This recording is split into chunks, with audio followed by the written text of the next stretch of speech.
Susan Page and Mark Leibovich are here in studio with me. Susan, of course, is the Washington bureau chief for USA Today, and Mark is the CBS News political contributor and the chief national correspondent for the New York Times Magazine. Thank you both for being here. A lot to chew on, particularly after that rally. Those are always colorful, but I want to stay on topic here with the latest on this allegation of wiretapping. March 20th, we get the first public hearing. Now we get another one, March 28th. What is happening here? Is the president continuing to have to face these questions, or is the story dying out? I think it's pretty clear the story is not going to die until there is a definitive answer about. Will we ever get one? But I think we see. I thought we saw tonight President Trump trying to begin the walk back by saying wiretapping can mean a lot of things. This is sort of like what we heard Sean Spicer say a day before when he said that wiretapping was in quotes. When President Trump, I thought that was an effort to say, well, maybe it wasn't wiretapping, maybe it was something else. Yeah, no, I mean, I think this is like a pure self-inflicted wound. I mean, the Russia thing was there. I mean, that was building up over several months, but this just came out of nowhere. It was a tweet. And I think what you're seeing, like in this whole confluence of stories around even the travel ban, health care, this tweet about the wiretapping, is that these are the kind of accountable moments the presidents have. He actually said something, and here we are 10, 11 days later.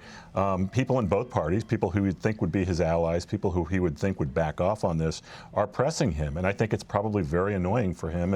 And clearly it's getting in the way of a larger message he should be selling. You know, and it's a new experience, I think, because I think as a candidate, you can ignore it or double down, and eventually we all move on to another thing. This wasn't just a provocative charge. This was an accusation of the most serious kind of action that a president could take against his successor, against a major presidential candidate during campaign. This is a really serious issue in a way that maybe Donald Trump did not fully understand when he sent out that tweet. And it kicks up a lot of dust around what should be a significant probe related to the intelligence community's findings about Russian meddling and fleshing that out for the American public. I want to come back to this, but I want to go to the field right now where we have CBS's Major Garrett, because I want to talk about the president's comments there. Major, you have been to so many of these rallies. You know them best. I mean, what was the sense today? Was the president more subdued? Was he angered by the news of that travel ban? He was supposed to be there on a sales mission. Sure. He was originally slotted to be here in Nashville to talk about the repeal and replace efforts for the Affordable Care Act. That got shoved aside by the court ruling, the temporary restraining order from that federal district judge in Hawaii. And the president talked at great length about immigration generally and that judicial action specifically. And I can tell you the biggest applause and the loudest roars from not a total capacity crowd, but a near capacity crowd, all dealt with immigration. There's certainly some fervor here to repeal and replace the Affordable Care Act, but the president did not make an elaborate pitch for the people here to do anything in particular or rally support or help out in any particular way. That sort of was a kind of afterthought to the overall presentation, which was much more focused on stronger border security, his executive orders, and other actions taken under the larger umbrella of border security and national security. And it wasn't that long ago that Kellyanne Conway, a counselor to the president, introduced this concept of alternative facts. Well, if I could make one observation here in Nashville at this rally of Trump supporters, it would be they live and are happily existing in an alternative universe. Everything this president says to them, they responded to positively. They see this president fulfilling his campaign promises. They don't see any of the Washington difficulties, static, loss of momentum. They don't perceive it at all. They perceive that this president is not only doing what he said he would do, but making their country a better place to live in. And that's why the president, like many of his predecessors, loves to be out with his supporters to feel that adoration. That does not mean that the universe of Washington is any less hostile than Mark just referred to, or any less threatening to what the president wants to accomplish when it comes to health care, his tax reform, or anything else.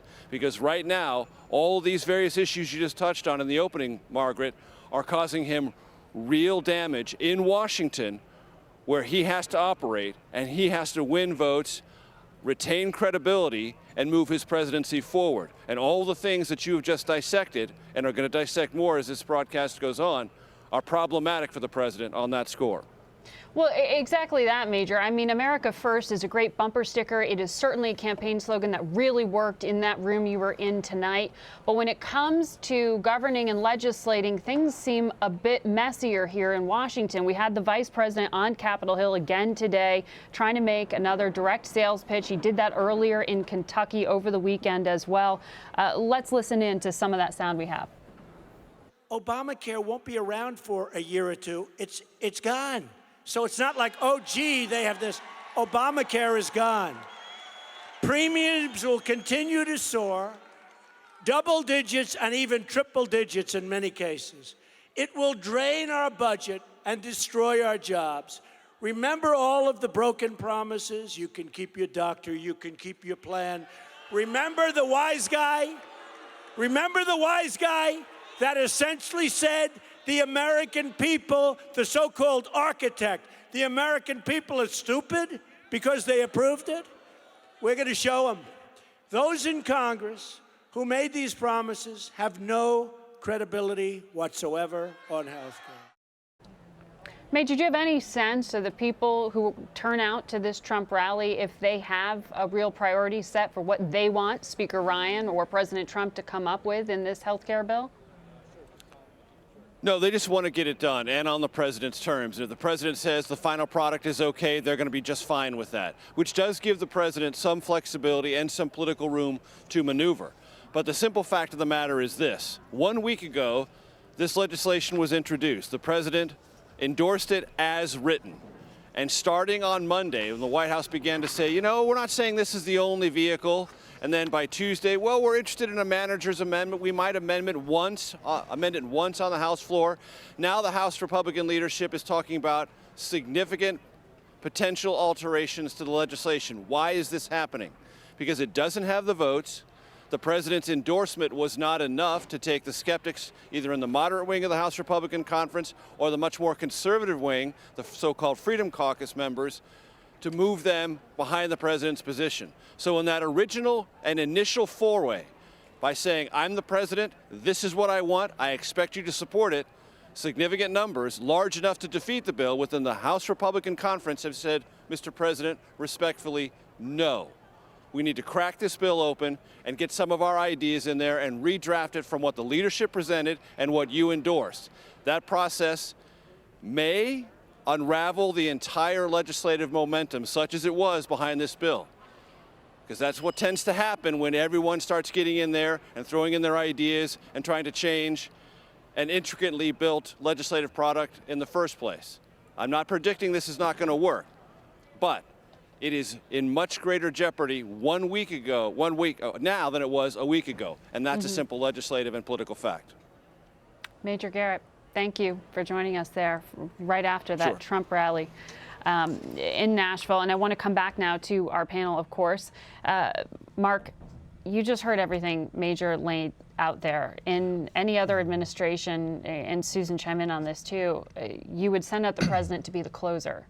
What Major just described is not a closing argument. It's sort of the middle of a negotiation, and yet the sales pitch has begun. Right. What's the calculus? Well, well, first of all, a couple of things. First, I don't fully buy the bifurcated view that this is just a Washington sensibility here, and when you go out into, the real world, no one cares about CBO scores, no one cares about congressional debate and so forth. I mean, this is a very real issue, and if you look at polls, I mean, there is a much greater support for the Affordable Care Act than there was, a couple of years ago, and a great deal of ambivalence over how President Trump is handling this health care debate. I mean, there was a couple polls out today that put him in the 30s on this. The other thing is the notion that he is doing exactly what he said he was going to do is fine sort of tonally, but his biggest applause lines on the campaign were, lock her up. I mean, that's not happening. I'm going to get rid of Obamacare. The campaign's over, right? The campaign's over. He won. Build a wall. I mean, unclear if that's going to happen. We're going to get rid of we're going to get rid of Obamacare so fast. Whatever happens, it's not going to be so fast, and it's much more complicated than that. So we'll see. I think there's a certain energy that is reflected in these rallies that mimics what he had during the campaign. But the substance of it and him actually delivering on promises, I think, very much remains to be seen. You know, I'm not sure people care about the CBO score, but they care if they're among the 24 million who lose their health Exactly. insurance. And one of the problems Republicans are having now is that the constituency that Paul Ryan cares about, which is a Republican small government, let's free up the markets constituency, is different from the constituency that got Donald Trump over the finish line in the election, which includes a lot of people who maybe aren't especially interested in a smaller government. They're interested in a government that helps them get a job or keep their health insurance. And the fact that the people who are worst under the Republican plan are older, lower income Americans who make too much to be on Medicaid, but are maybe making $30,000 a year. They're going to see their premiums go up in a way that is not sustainable for them, where they have to spend 60% of their income on health insurance premiums, which is not something, of course, anyone can do in that. And the choice of that setting tonight for that speech is a key one. I mean, and the next one that we have just on Monday. I mean, Tennessee and Kentucky. Tennessee alone, particularly in Nashville. I went out there to do some reporting on Obamacare, where they're seriously having real issues. Small business owners,